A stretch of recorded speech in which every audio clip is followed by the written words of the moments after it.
आइए सुनते हैं एक कहानी चिड़िया का घोंसला। सर्दियाँ आने को थी और चिंकी चिड़िया का घोंसला पुराना हो चुका था। उसने सोचा चलो एक नया घोंसला बनाते हैं ताकि ठंड के दिनों में कोई दिक्कत ना हो। अगली सुबह वो उठी और पास के एक खेत से चुन चुन कर तिनके लाने लगी। सुबह से शाम तक वो इसी काम में लगी और अंततः एक शानदार घोंसला तैयार कर लिया।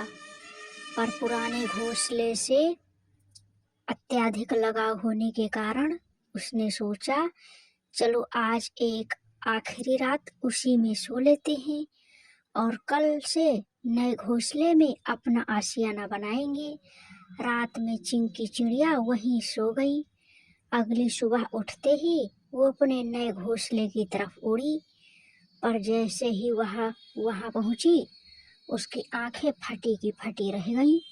किसी और चिड़िया ने उसका घोंसला तहस नहस कर दिया। चिंकी की आंखें भर आई, वो मायूस हो गई।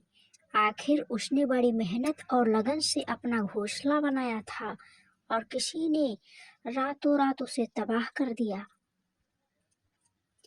पर अगली ही पल कुछ अजीब हुआ। उसने गहरी सांस ली, हल्का सा मुस्कुराई और एक बार फिर उस खेत से जाकर तिनके चुनने लगी। उस दिन की तरह आज भी उसने सुबह से शाम तक मेहनत की और एक बार फिर एक नया और बेहतर तैयार कर लिया घोंसला। जब हमारी मेहनत पर पानी फिर जाता है तो हम क्या करते हैं? शिकायत करते हैं, दुनिया से इसका रोना रोते हैं, लोगों को कोसते हैं और अपनी प्रेशन निकालने के लिए ना जाने क्या क्या करते हैं।